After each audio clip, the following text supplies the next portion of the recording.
Hsieh, Vincent Hsieh. You can call me Vinny. Before going to Thessaloniki, I lived on Secret Garden with my parents and my sister. I played water polo in high school and played in the school orchestra. Towards the end of my senior year, I had to make a decision. It was clear I either had to choose between Northeastern or Harvard. Just kidding. Northeastern was my automatic choice, not only because it was a prestigious school, but also because my aunts and uncles have studied abroad as well, and I wanted to carry on the tradition. But where's Thessaloniki, Greece, though?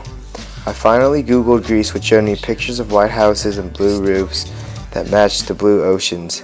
Not bad.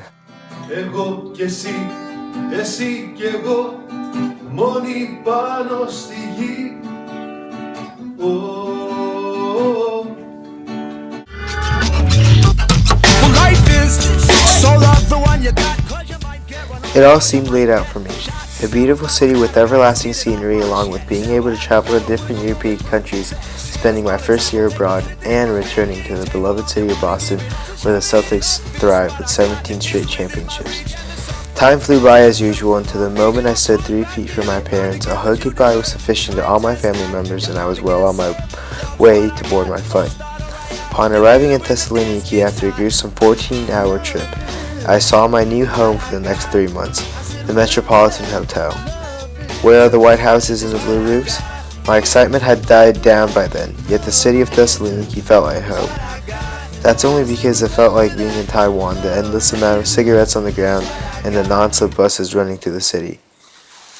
Vasilis Olga's K. Fleming was now my new home. After moving around since birth from Taiwan to Texas, to New Jersey to California, Thessaloniki had now been incorporated into my adolescent years. ACT, the American College of Thessaloniki, was a new challenge. The transition from high school to college was ever so smooth. I found my classes, I bonded with my teachers, and I understood the homework. At first, I judged my art class like you judged a book by its cover, but what was enclosed in the information that the class unveiled on me seemed never-ending. With the knowledge I acquired, I was able to differentiate and point out different sculptures such as the Scraper or Aphrodite of Cnidos at the Vatican, even the Charioteer of Delphi in Athens. In Greek class, I picked up the foreign language faster than I thought. ACT assigned service learning locations to a pair of students. My partner Teddy and I spent our Wednesday mornings helping out at the Child's File. Our goal was to create as many crafts of a certain kind that was assigned to us. The more crafts created, the more the organization was able to sell and make money for starving children in Greece that are money deprived and have no families.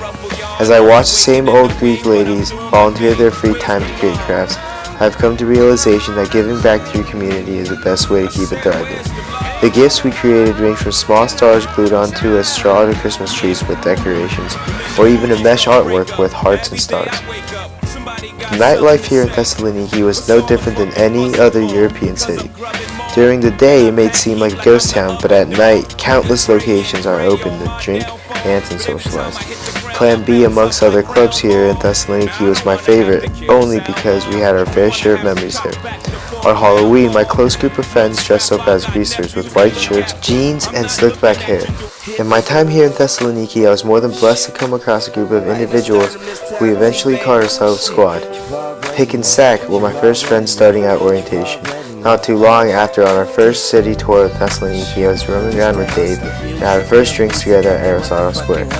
Kyle, my future roommate, was by far the nicest guy on the trip, so it didn't take long until I started chatting it up regularly with him. Haukidiki was the first encounter with both squads engaged.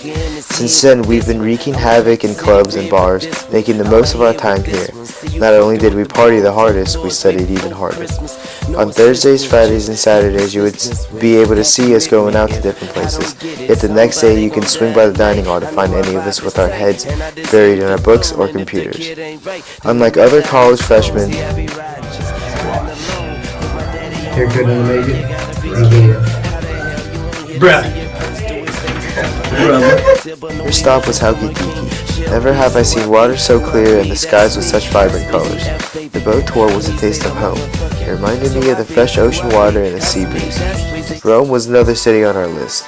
As we traveled throughout Rome, we learned about the various people going around interrupting your conversation to sell their selfie sticks or their crying babies. One guy even reached for my friend Dave's wallet. Nonetheless, we saw the Colosseum, the Roman Forum, the Vatican, and even took a selfie with the Sistine Chapel, and threw money into the Trevi Fountain. Mount Olympus was just as breathtaking as the Sistine Chapel. As I took the last few steps up to the top, I was shocked at the height and distance we had covered.